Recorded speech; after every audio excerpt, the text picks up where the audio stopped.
So you basically have three things to tell your dogs where to go, okay? So I have my verbal cues, verbally, except for when I have a deaf dog, so obviously I can't use verbal cues. But so I want you to be really consistent with your verbal cues. Did everybody get the notes? In my notes I have little diagrams. Scratch my words out and put your own words out. I could care less if you say spaghetti, as long as you are consistent, right? So every word, if I have a different word for a command, you should have a different word for a command. Because they're different actions. So each action should have a separate word, okay? Okay. So go through and look, go through my diagram and make sure that you have words for like directions. Okay, so you have your verbal cues. You have your motion. So if I'm in motion, my dog should stay in motion. If I stop my motion, dog should stop. And it doesn't even mean that I'm running. Like I have 4 dogs, and I run 4 dogs in a lead, and I don't need to run for. Sometimes I'm 4 out of 8 dogs in a lead, so I can't run that quick and that long. So I use my distance to run my dogs a lot. But even if I'm walking, if I'm moving, I want to stay at a steady pace. If I stop my motion, slow my motion down, I expect my dog to change their motion as well. So it's not just a function of you run hard and stop. Okay. But it could be you just change in my stride. So if I'm walking and I slow down like this, my dog should react to that as well. Okay.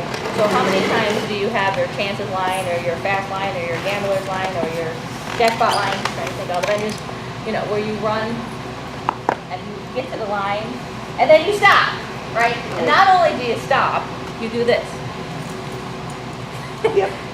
You do this major body shift because you're like, there's the line, oh shit, right? Then your dog goes, what? And stops and turns back because you just A, stopped your motion, but in B, it was a drastic stop in motion because of that darn line. So in any classes that have lines, when you walk your course, if everybody's line is like the yellow line, you walk it 10 feet behind. Say, all right, that's everybody else's line, but this is my line. So when you walk it, walk for your own line. That way, if you get stuck on your line, you still have a few feet to push. So don't walk the real line. Give yourself your own line so that you have more room to push. Bye. Motion, and you have body language. Okay, what about my body tells my dogs where to go? I am a huge arm person, so my arms are always out drawing my path. I think of my arm as a crayon, a laser pointer, a flashlight, whatever makes you realize, whatever analogy works. But if my arm is out, I expect my dogs to go forward. If my arm goes out this way, they are at a distance.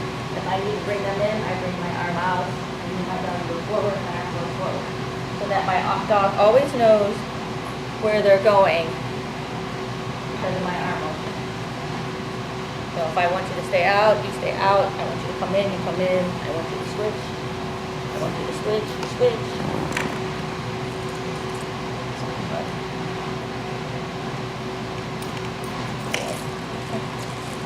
So, he understands, even though he has never done really agility, but he's already learning to understand my body language.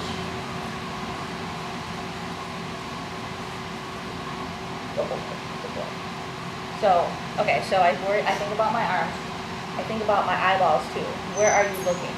Like I look where I want my dogs to go. I don't look at my dogs as I'm going. I look where I want them to go.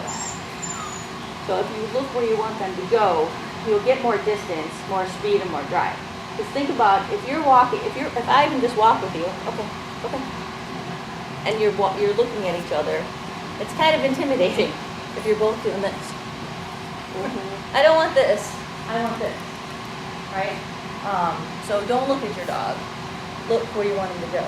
You have peripheral vision. Dogs have fantastic peripheral vision. I'm not saying leave your dog in the dust, although there are times I probably do. Okay. But I can still see him. Even doing this, I can still see him. I don't need to stare at him to see where he's at. Right? So look where you want them to go. Because if you look where you want your dog to go, your body usually follows. right? I can't run like, if you're looking forward, everything usually falls into place, your shoulders, your feet, and everything. Everything else about your body that tells your dog to really go. So usually your eyes, where you're looking, helps your other body parts fall into place. So I don't necessarily think about where my feet are. They usually follow, but I'm sure you're going to hear me say, look at your feet. If your dog goes off course, even at a trial, in training, I want you to stop and look at your feet. Most of the time, not always, because dogs are, we're both not robots. They make mistakes, we make mistakes. But most of the time, your feet were pointing where your dog just went. So like if my dog goes off course, naturally, I do this now. I look at my feet. So I'm like, oh shit, that was my fault. Just keep on going. So that will help you not get mad at your dog. Not that you guys get mad at your dogs, but sometimes you can't help it. If you just go, shit, it was my fault. My feet are pointed in the wrong direction. Okay. So I think about my arms, I think about my eyes, and then generally the rest falls into place. So when I'm walking, I think about what cues do I need to get my dog to turn or to go where I want them to go. So I think, what verbal cue do I need? What body language do I need? And what motion do I need? Okay. Any questions about that? So if you write that your cues down, it's really, really helpful because then you'll see if your cues are the same for something. Right, so good idea to write your verbal cues down. Out, out, out, out, out when they want their dogs to go forward. And I'm forever going, what does out mean? To me, out means get out away from me. So get out away from me, not drive forward. Granted, you're going away from me, but it's a forward motion, not an out motion.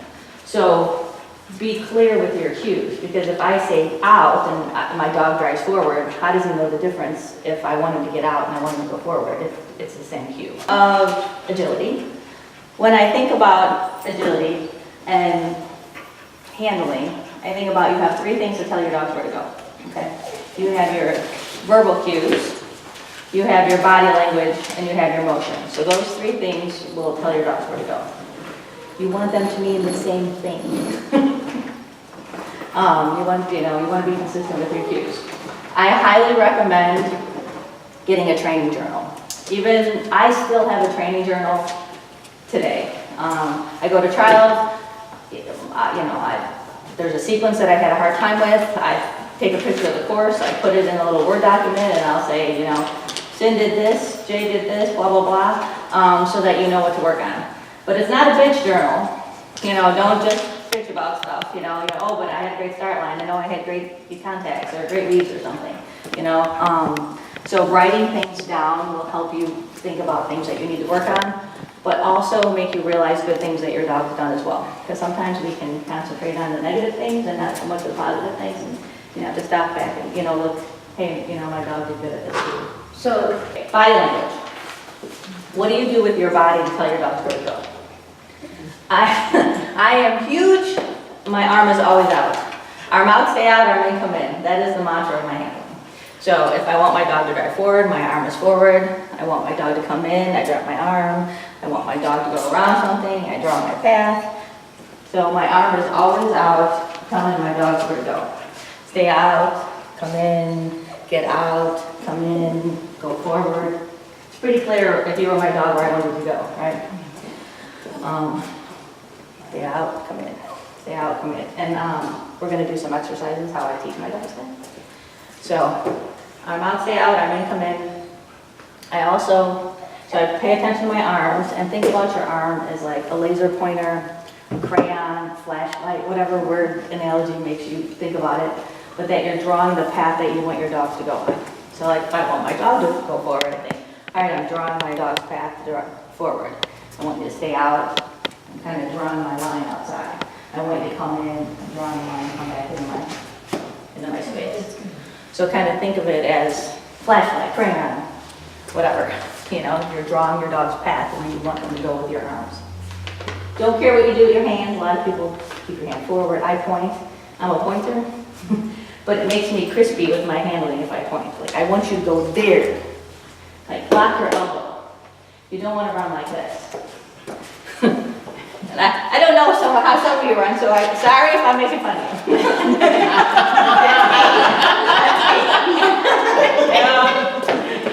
Yeah. Well, you're gonna have a good time with someone. You know.